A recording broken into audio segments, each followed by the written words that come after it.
이건 토성입니다. 고대 천문학자들은 토성이 가장 먼 행성인 줄 알았습니다. 즉, 항성계로 나가기 전에 마지막 기착지라고 여겼죠. 그러나 토성은 육안으로 볼 수 있는 가장 먼 거리의 행성일 뿐입니다. 멀긴 하지만 태양계에서 가장 바깥쪽에 위치한 건 아니죠. 망원경이 만들어지자 인류는 태양계에 육안으로 보는 것보다 더 많은 것들이 있다는 걸 알게 됐죠. 천왕성, 해왕성이 있었죠. 또 행성인 줄 알았는데 아니었던 명왕성도 있고요. 그러나 가장 뛰어난 망원경으로 봐도 이 셋은 너무 멀어서 신비한 곳으로 남아 있습니다. 결국 태양계의 진짜 끝을 살펴보려면 우주 탐사선이 있어야 하죠.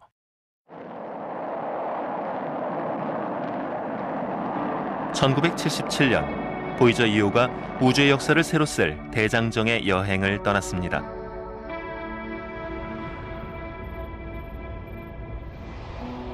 보이저 2호는 현재까지 토성 바깥에 있는 행성을 탐사한 유일한 우주선입니다. 그 시작점은 1986년 천왕성이었죠. 천왕성의 가장 눈에 띄는 특징이라면 이런 멋진 연한 청록색이라는 겁니다. 메탄가스로 이루어진 대기 때문이죠. 메탄은 광선 스펙트럼 중 붉은 부분의 빛은 흡수하고 푸른 광선은 우주로 반사시킵니다. 그러나 천왕성은 태양과 가까운 행성과는 다르게 그렇게 특별한 점은 없습니다.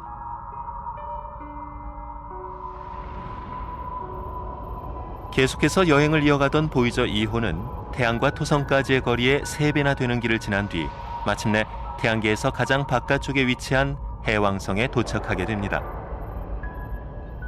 천왕성처럼 해왕성도 푸른색이지만 주변의 대기는 훨씬 활동적입니다. 얼음 결정체로 이루어진 밝은 흰색의 구름과 어두운 타원형의 폭풍도 있습니다.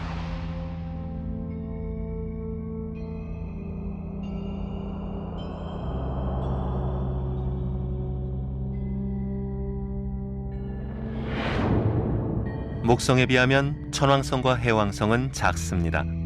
액체 수소와 헬륨으로 이루어진 목성 같은 행성이 될 정도의 크기는 못 되는 거죠. 그렇지만 지구보다는 훨씬 큽니다. 너무 커서 우리 지구처럼 단단한 암석질 행성이 될 수는 없습니다. 결국 천왕성과 해왕성은 액체 상태의 행성인 거죠. 대부분 구성 성분은 기체지만 낮은 온도에서 결정화된 상태죠. 물과 메탄과 암모니아가 주성분입니다. 그래서 이 둘을 거대 얼음 행성이라고 부릅니다. 물론 실제로 천왕성과 해왕성에서 얼음을 볼 수 있는 건 아닙니다. 수많은 얼음 결정체로 이루어져 있는 거죠. 한때 이 결정체들은 태양계의 외곽을 가득 채웠을 겁니다. 토성처럼 천왕성과 해왕성도 고리를 갖고 있습니다. 그러나 둘의 고리는 아주 좁고 어둡죠. 색이 어둡고 마치 수처럼 시커먼 걸 보면 아마 주성분이 탄소일 겁니다. 천왕성과 해왕성의 고리는 작은 위성에서 떨어져 나간 자투리 부분인데 중력의 방해를 받아 작은 가루로 부서진 거겠죠. 두 행성의 고리를 보면 이렇게 어둡고 조용한 태양계 외곽에서도 한때는 엄청난 격동의 변화가 있었다는 걸 알 수 있습니다.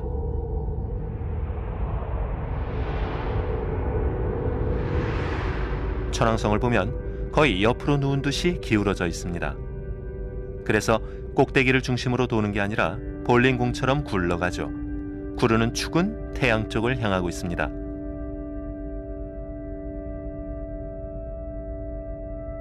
천왕성의 고리와 위성은 같은 방향으로 돕니다. 그러다 보니 우주에서 바라본 천왕성은 관역 모양으로 보이죠. 천왕성이 이렇게 심하게 기울어진 건 분명히 아주 오래전 엄청난 충돌이 있었다는 뜻입니다. 아마 행성이 만들어질 때였겠죠. 충돌의 흔적은 천왕성의 독특한 얼음 위성인 미란다에서도 볼 수 있습니다. 미란다는 폭발해서 깨어졌다가 잘못 뭉쳐진 모양을 하고 있죠. 지금 보시는 울퉁불퉁한 부분은 태양계에서 가장 높은 절벽입니다.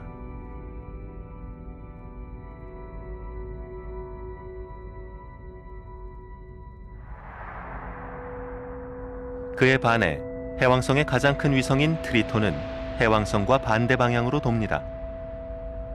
그 이유는 아직 명확하게 밝혀지진 않았습니다. 아마 트리톤은 처음부터 해왕성의 위성은 아니었을 겁니다. 보이저 2호가 발견했듯이 트리톤은 달보다 아주 약간 작고 명왕성보다는 큽니다. 어쩌면 트리톤은 외부 태양계에서 독립된 행성이었을 수도 있습니다. 해왕성에 가까이 다가갔다가 해왕성의 다른 위성들과 충돌하면서 중력에서 빠져나오지 못한 거겠죠. 이제는 트리톤의 얼음으로 뒤덮인 표면을 볼 수 있는데 그 흔적을 보면 지질운동이 활발했다는 걸 알 수 있습니다. 트리톤의 표면은 물이 얼어붙은 얼음 상태입니다. 표면은 바위처럼 단단하게 얼어붙어 있는 데다 특이한 모양도 있습니다. 멜론의 껍질을 보는 것 같죠. 보이저 2호가 보내온 사진에 나타난 트리톤의 남반구는 메탄과 서리 상태의 질소로 뒤덮여 있습니다. 얼음 위에 난 어두운 자국은 기체가 얼음 표면을 뚫고 나올 때 생긴 그을음 자국일 겁니다. 이 자국은 평행선으로 나 있는데요. 그건 트리톤의 얇은 대기층에 부는 바람이 아주 세다는 뜻이죠. 트리톤이 해왕성의 중력에 붙잡힌 거라면 반대로 이번에는 전혀 새로운 종류의 천체를 살펴보도록 하겠습니다. 얼음으로 된 작은 천체가 있습니다. 달과 비슷한 천체는 태양계가 처음 만들어지던 순간 더 큰 행성의 일부가 되지 않고 빠져나왔습니다. 그러다가 현재 태양계의 외곽에서 조용히 자리 잡게 된 거죠. 처음에는 해왕성의 궤도에서 벗어나 있다가 나중에는 해왕성 넘어 깊은 우주 속으로 나아갑니다. 그곳에서는 태양이 그다지 밝은 별이 아닐 겁니다. 명왕성과 위성인 카로는 분명히 뿌리가 같은 가족일 겁니다.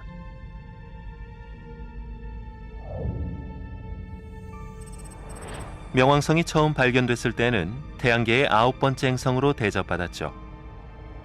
하지만 크기도 작고 궤도의 모양도 좀 특이해서 행성이 아니라 다른 종류의 천체라는 주장이 나왔습니다.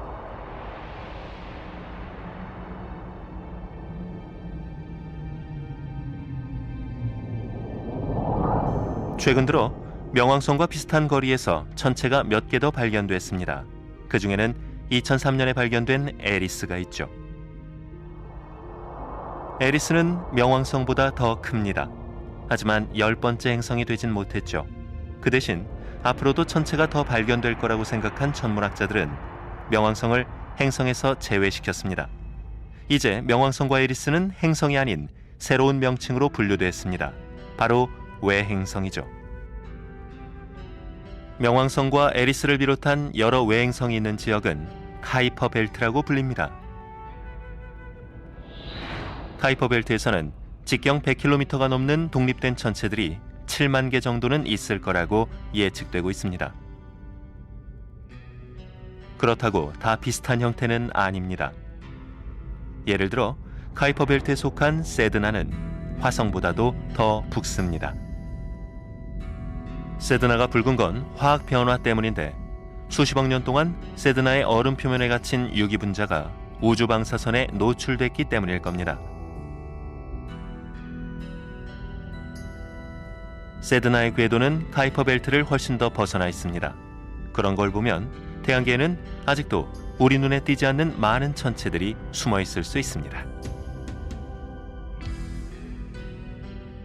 카이퍼 벨트에 속한 작고 멀리 떨어진 천체들은 현재로선 가장 뛰어난 망원경으로 본다고 해도 점으로밖에 나타나지 않습니다. 하지만 이런 천체들은 과학자들의 가장 큰 관심거리입니다. 이런 천체들을 조사하다 보면 태양계 초기의 모습을 알 수 있기 때문이죠. 이런 작은 얼음 덩어리가 거대 행성이 됐으니까요. 2006년에는 태양계에서 멀리 떨어진 이런 천체들을 조사하기 위해 나사에서 뉴 호라이즌 호를 발사했습니다. 이렇게 멀리 떨어진 천체를 탐사하기 위해 출발한 우주선은 뉴 호라이즌호가 처음입니다.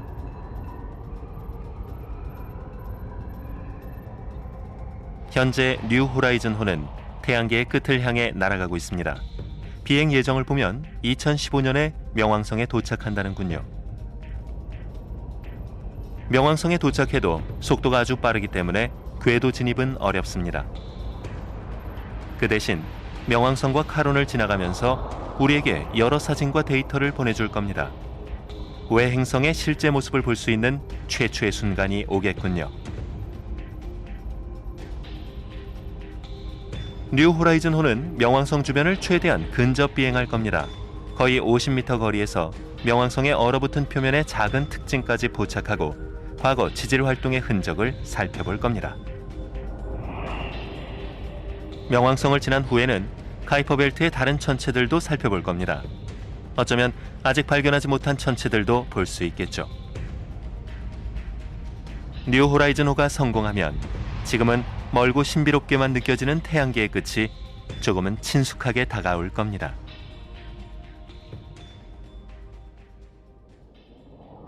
뉴 호라이즌호가 명왕성의 모습을 보여주면 새로운 시대가 열립니다. 명왕성은 더 이상 행성이 아닙니다. 하지만 우리가 가까이서 살펴봐야 할 또 다른 태양계의 천체인 건 지금도 변함없는 사실입니다. 명왕성이 빠진 태양계의 역사는 우리에게 무언가 중요한 부분을 잃어버린 기분에 빠지게 합니다. 뉴 호라이즌은 그 중요한 부분을 새롭게 써줄 겁니다. 그리고 태양계의 역사를 완성시켜주겠죠.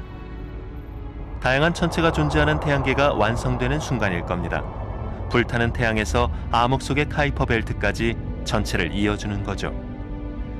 태양계의 역사는 단순히 암석이나 기체, 얼음으로만 이루어진 것이 아닙니다. 그 속에는 복잡한 화학 반응과 생명이 존재하고 있습니다.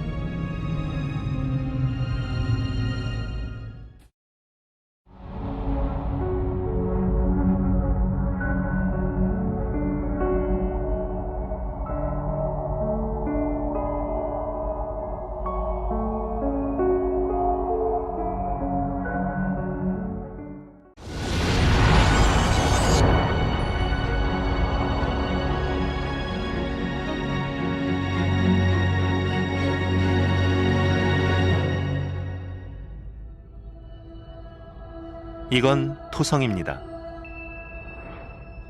고대 천문학자들은 토성이 가장 먼 행성인 줄 알았습니다. 즉, 항성계로 나가기 전에 마지막 기착지라고 여겼죠. 그러나 토성은 육안으로 볼 수 있는 가장 먼 거리의 행성일 뿐입니다. 멀긴 하지만 태양계에서 가장 바깥쪽에 위치한 건 아니죠. 망원경이 만들어지자 인류는 태양계에 육안으로 보는 것보다 더 많은 것들이 있다는 걸 알게 됐죠. 천왕성, 해왕성이 있었죠. 또 행성인 줄 알았는데 아니었던 명왕성도 있고요. 그러나 가장 뛰어난 망원경으로 봐도 이 셋은 너무 멀어서 신비한 곳으로 남아 있습니다. 결국 태양계의 진짜 끝을 살펴보려면 우주 탐사선이 있어야 하죠.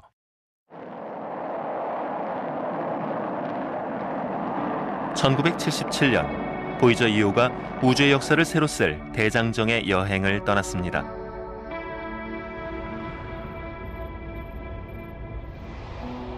보이저 2호는 현재까지 토성 바깥에 있는 행성을 탐사한 유일한 우주선입니다. 그 시작점은 1986년 천왕성이었죠. 천왕성의 가장 눈에 띄는 특징이라면 이런 멋진 연한 청록색이라는 겁니다. 메탄가스로 이루어진 대기 때문이죠. 메탄은 광선 스펙트럼 중 붉은 부분의 빛은 흡수하고 푸른 광선은 우주로 반사시킵니다. 그러나 천왕성은 태양과 가까운 행성과는 다르게 그렇게 특별한 점은 없습니다.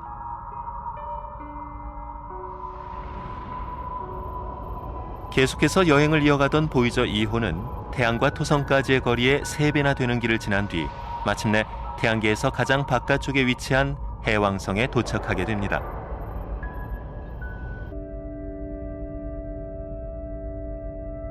천왕성의 고리와 위성은 같은 방향으로 돕니다. 그러다 보니 우주에서 바라본 천왕성은 관역 모양으로 보이죠. 천왕성이 이렇게 심하게 기울어진 건 분명히 아주 오래전 엄청난 충돌이 있었다는 뜻입니다. 아마 행성이 만들어질 때였겠죠. 충돌의 흔적은 천왕성의 독특한 얼음 위성인 미란다에서도 볼 수 있습니다. 미란다는 폭발해서 깨어졌다가 잘못 뭉쳐진 모양을 하고 있죠. 지금 보시는 울퉁불퉁한 부분은 태양계에서 가장 높은 절벽입니다.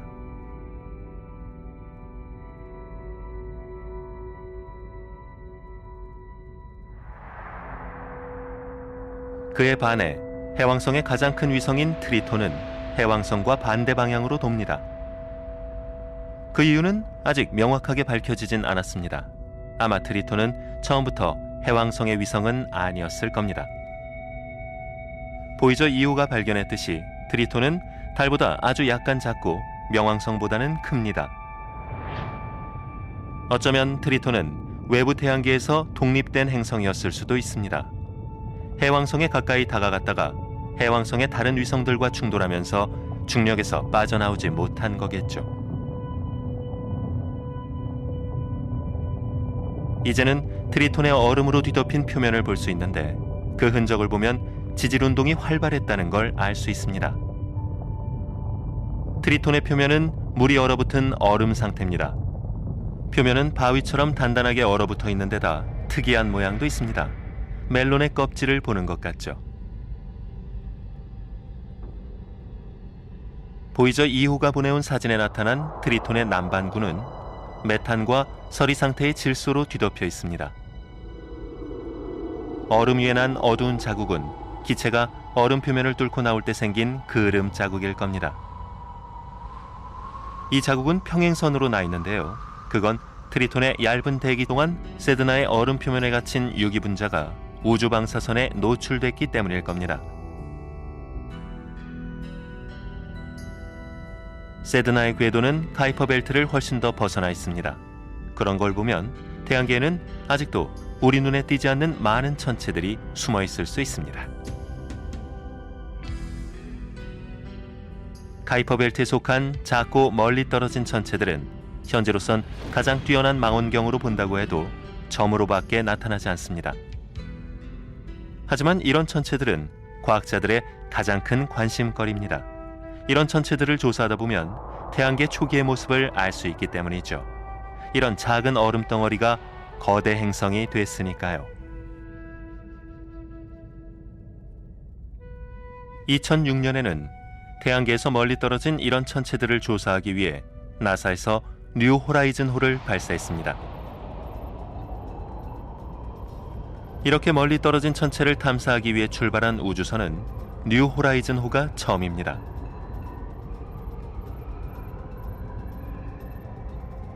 현재 뉴 호라이즌 호는 태양계의 끝을 향해 날아가고 있습니다. 비행 예정을 보면 2015년에 명왕성에 도착한다는군요. 명왕성에 도착해도 속도가 아주 빠르기 때문에 궤도 진입은 어렵습니다. 그 대신 명왕성과 카론을 지나가면서 우리에게 여러 사진과 데이터를 보내줄 겁니다. 외 행성의 실제 모습을 볼 수 있는 최초의 순간이 오겠군요. 뉴 호라이즌 호는 명왕성 주변을 최대한 근접 비행할 겁니다. 거의 50m 거리에서 명왕성의 얼어붙은 표면의 작은 특징까지 포착하고 과거 지질 활동의 흔적을 살펴볼 겁니다. 명왕성을 지난 후에는 카이퍼 벨트의 다른 천체들도 살펴볼 겁니다. 어쩌면 아직 발견하지 못한 천체들도 볼 수 있겠죠. 뉴 호라이즌 호가 성공하면 지금은 멀고 신비롭게만 느껴지는 태양계의 끝이 조금은 층에 부는 바람이 아주 세다는 뜻이죠. 트리톤이 해왕성의 중력에 붙잡힌 거라면 반대로 이번에는 전혀 새로운 종류의 천체를 살펴보도록 하겠습니다. 얼음으로 된 작은 천체가 있습니다. 달과 비슷한 천체는 태양계가 처음 만들어지던 순간 더 큰 행성의 일부가 되지 않고 빠져나왔습니다. 그러다가 현재 태양계의 외곽에서 조용히 자리 잡게 된 거죠. 처음에는 해왕성의 궤도에서 벗어나 있다가 나중에는 해왕성 넘어 깊은 우주 속으로 나아갑니다. 그곳에서는 태양이 그다지 밝은 별이 아닐 겁니다. 명왕성과 위성인 카로는 분명히 뿌리가 같은 가족일 겁니다.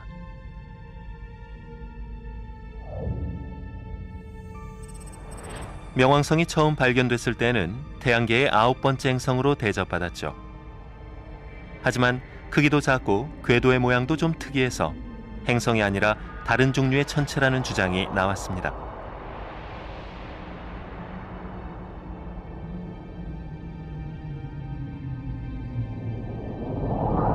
최근 들어 명왕성과 비슷한 거리에서 천체가 몇 개 더 발견됐습니다. 그 중에는 2003년에 발견된 에리스가 있죠. 에리스는 명왕성보다 더 큽니다. 하지만 10번째 행성이 되진 못했죠.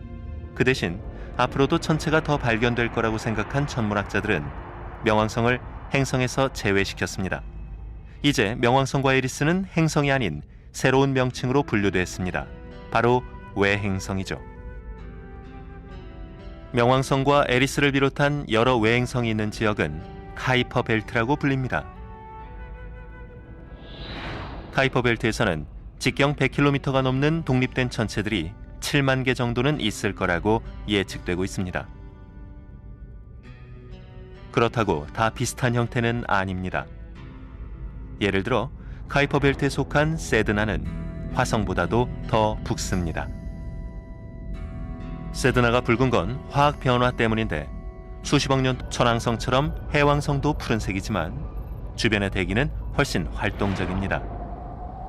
얼음 결정체로 이루어진 밝은 흰색의 구름과 어두운 타원형의 폭풍도 있습니다.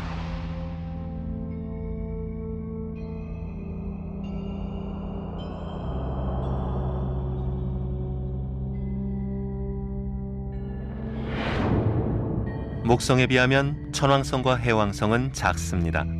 액체 수소와 헬륨으로 이루어진 목성 같은 행성이 될 정도의 크기는 못 되는 거죠. 그렇지만 지구보다는 훨씬 큽니다. 너무 커서 우리 지구처럼 단단한 암석질 행성이 될 수는 없습니다. 결국 천왕성과 해왕성은 액체 상태의 행성인 거죠. 대부분 구성 성분은 기체지만 낮은 온도에서 결정화된 상태죠.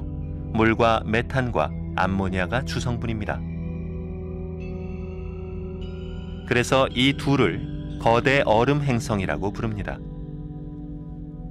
물론 실제로 천왕성과 해왕성에서 얼음을 볼 수 있는 건 아닙니다.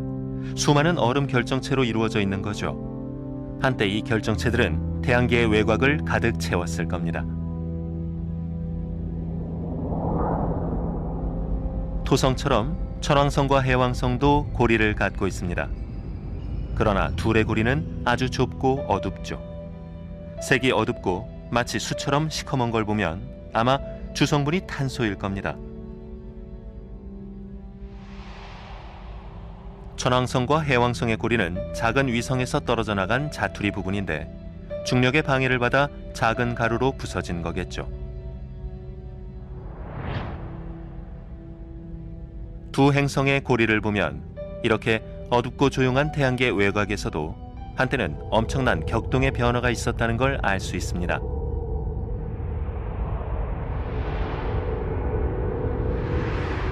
천왕성을 보면 거의 옆으로 누운 듯이 기울어져 있습니다. 그래서 꼭대기를 중심으로 도는 게 아니라 볼링공처럼 굴러가죠. 구르는 축은 태양 쪽을 향하고 있습니다.